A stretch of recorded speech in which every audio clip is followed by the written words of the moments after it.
Hello everyone. तो आज हम स्टार्ट करेंगे शालाक्य तंत्र शुक्लगत रोग का पार्ट 2। इससे पहले हम लोगों ने प्रीवियस वीडियो में कहाँ तक कर लिया था, 5 टाइप्स के अर्म कर लिए थे हम लोगों ने। देन अब स्टार्ट करते हैं हम शुक्तिका से।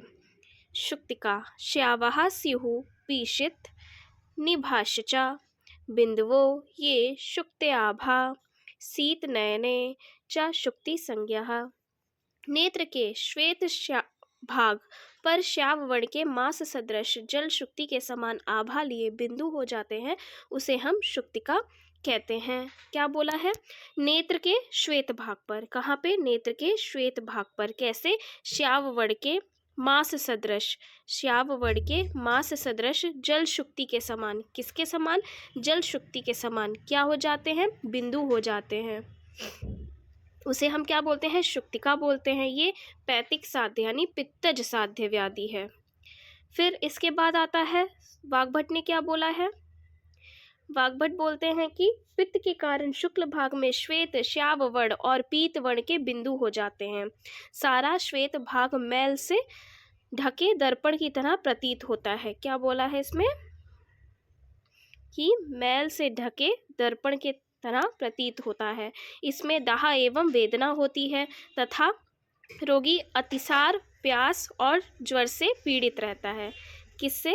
अतिसार, प्यास, ज्वर से पीड़ित रहता है। शुक्तिका सुश्रुत ने क्या बोला है कि नेत्र के श्वेत भाग पर क्या हो जाते हैं? श्याव वर्ण के मांस सदृश जल शुक्ति के समान। किसके समान? जल शुक्ति के समान आभा वाले बिंदु हो जाते हैं, उसे हम शुक्तिका कहते हैं।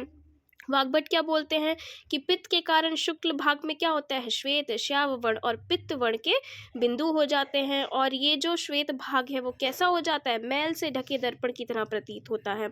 इसमें दाह होती है, वेदना होती है और अतिसार, प्यास और ज्वर से पीड़ित रहता है रोगी। देन इसके बाद चिकित्सा। शुक्तिका में सिरामुक्षण वर्जित है। क्या है? सिरामुक्षण नहीं कराना है तथा लेप, सेक, आशोतन चिकित्सा क्रम करें। क्या करना है? लेप, सेक, आशोतन करना है, सिरामुक्षण नहीं कराना है। विरेचन के बाद दोषों के निकल जाने पर शीतल द्रव्यों द्वारा अंजन करें, निर्मित अंजन दें। अब आया अर्जुन। अर्जुन में क्या बोला है? एको यहाँ शश रुधिरो उपमस्तः। क्या बोला है? शुक्ल भाग में खरगोश के रक्त के सदृश एक बिंदु होती है। कैसी होती है? खरगोश के शश रुधिर के सदृश एक बिंदु होती है, उसको हम अर्जुन कहते हैं।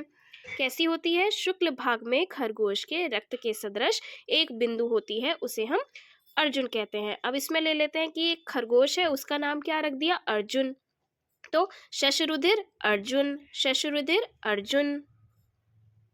इसके बाद इसकी चिकित्सा देखते हैं। क्या बोला गया है कि यह रक्तज साध्य व्याधि है। क्या है? रक्तज साध्य व्याधि है। शुक्ल भाग में खरगोश के रक्त के सदृश लाल, चिकने, वेदना रहित बिंदु होते हैं, उसको हम अर्जुन कहते हैं। ये वाग्भट ने बोला है। चिकित्सा क्या कराते हैं? अर्जुन रोग की शांति के लिए पित्त अभिषेद में प्रयुक्त चिकित्सा विधि का प्रयोग करना चाहिए। ये हम आगे पढ़ेंगे कि इसमें कौन सी चिकित्सा होती है। फिर आता है लेख्य अंजन। लेख्य अंजन कराते हैं हम इसमें। फिर सिरोत्पात, सिराहर्ष, सिराजाल अर्जुन की चिकित्सा रक्त अभिषेद की भांति करनी चाहिए। ये किसने बोला है? आचार्य वाग्भट ने बोला है। अर्जुन में शर्करा, मस्तु तथा मधु से आशोतन देना चाहिए। फिर आते हैं हम पिष्टक पे। पिष्टक क्या बोलते हैं? पिष्टक में क्या लिखा है? नेत्र के शुक्ल भाग में चावल की पीठी के समान। पिष्टक, पीठी, पिष्टक, पीठी। किसकी पीठी? चावल की। श्वेत वर्ण का जल की तरह दिखने वाला उभरा गोलाकार बिंदु को पिष्टक कहते हैं। क्या बोला है? नेत्र के शुक्ल भाग में क्या हो जाता है? चावल की पीठी के समान श्वेत वर्ण का जल की तरह दिखने वाला उभरा गोलाकार बिंदु को पिष्टक कहते हैं। ये कफज साध्य व्याधि है। फिर पीठी के समान श्वेत उठे हुए बिंदु को हम पिष्टक कहते हैं। ऐसा किसने कहा? आचार्य वाग्भट ने बोला है। फिर आते हैं इसकी चिकित्सा पे। क्या बोला है? एक और चीज बोली है। क्या बोली है? कफ और वायु के प्रकोप से शुक्ल भाग में चावल की पीठी की तरह उभरा हुआ तथा मैल से ढके शीशे के तुल्य मांस को पिष्टक कहते हैं। देन इसके बाद इसके दिखते चिकित्सा क्या है? शुंठी, पिपली, नागरमोथा। महाऔषध किसको बोला है? शुंठी को बोला है। फिर मागधिखा किसे बोला है? पिपली को बोला है। मुस्ता, नागरमोथा। फिर सैंधव लवण और श्वेत मरीच। क्या है? श्वेत मरीच। को मातुलुंग के रस में पीस कर क्या करना है, मातुलुंग के रस में पीस कर नेत्र में अंजन करना है। तो इससे क्या होगा, जो पिष्टक रोग है वो नष्ट हो जाएगा।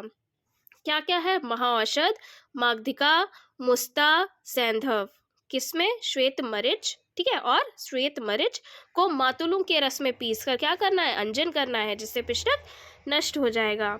देन उसके बाद हम आते हैं सिराजाल। सिराजाल में क्या है, शुक्ल भाग में जाल सदृश कठिन बड़ी रक्त वर्ण की सिराएं जो कि चारों तरफ फैली रहती हैं, उसको हम सिराजाल कहते हैं। अब जाल है तो जाल तो पूरे में फैला रहता है, तो क्या बोलते हैं, शुक्ल भाग में जाल सदृश कठिन, शुक्ल भाग में जाल सदृश कठिन महान रक्त वर्ण की सिराएं जो कि चारों तरफ फैली हुई रहती हैं, उसको हम सिराजाल कहते हैं। यह रक्तज साध्य व्याधि है। फिर वाग्भट क्या बोलते हैं, सिराजाल में बृहदाकार लाल वर्ण घना उभरा हुआ सिराओं का जाल होता है। फिर देखते हैं इसकी चिकित्सा। इसमें सुश्रुत ने छेदन कर्म कहा है, करने को कहा है। क्या करना है, छेदन कर्म करना है। सिरा जाल में जो कठिन सिराएं हों उन्हें बड़िश से पकड़कर ऊपर उठाकर मंडलाग्र शस्त्र से काट देना चाहिए, ठीक है। और जो अष्टांग हृदय है उन्होंने क्या बोला है कि सिरा जाल में क्या करना है, रक्त अभिषेक के समान ही चिकित्सा करनी है। फिर आता है सिरा पीड़िका, सिराज पीड़िका। इसमें क्या बोला है, नेत्र के शुक्ल भाग में कृष्ण मंडल के समीप श्वेत वर्ण की पीड़िकाएं निकलती हैं। किसके समीप, कृष्ण मंडल के समीप श्वेत वर्ण की पीड़िकाएं निकलती हैं जो सिराओं से आवृत रहती हैं, इसी को हम सिराज पीड़िका बोलते हैं। नेत्र के शुक्ल भाग में कृष्ण मंडल के समीप, किसके समीप, कृष्ण मंडल के समीप कैसी, श्वेत वर्ण की पीड़िकाएं निकलती हैं और ये सिराओं से आवृत रहता है, तो इसको हम सिराज पीड़िका कहते हैं। यह क्या है, सन्निपातज व्याधि है। क्या है, सन्निपातज साध्य व्याधि है।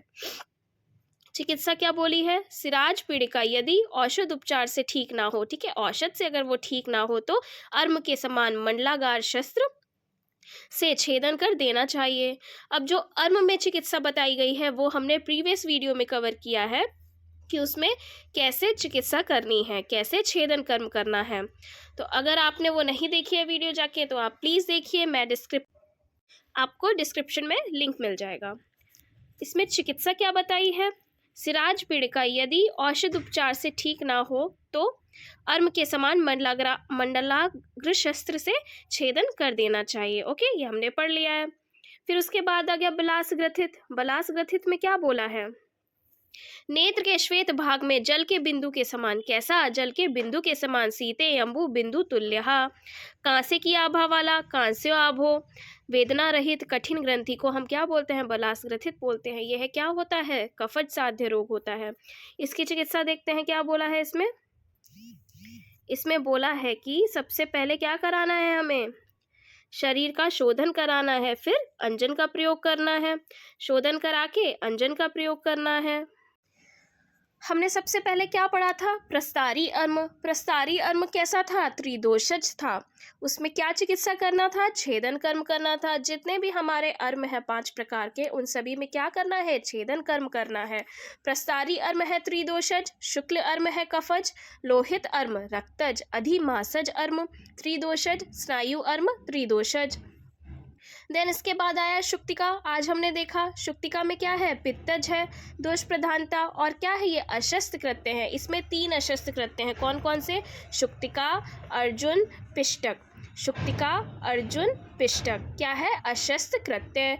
शुक्तिका है पित्तज, अर्जुन है रक्तज, पिष्टक है हमारा कफज। फिर सिराजाल आ गया। सिराजाल और सिराज पीड़िका में क्या करना है, छेदन कर्म कराना है। सिराजाल क्या है, रक्तज है। सिराज पीड़िका क्या है, त्रिदोषज है। बलास ग्रथित में क्या कराना है, ये भी अशस्त्रकृत है। ये कैसा इसमें दोष प्रधान होता है, ये कफज दोष प्रधान होता है। तो आज के लिए इतना ही। Thank you.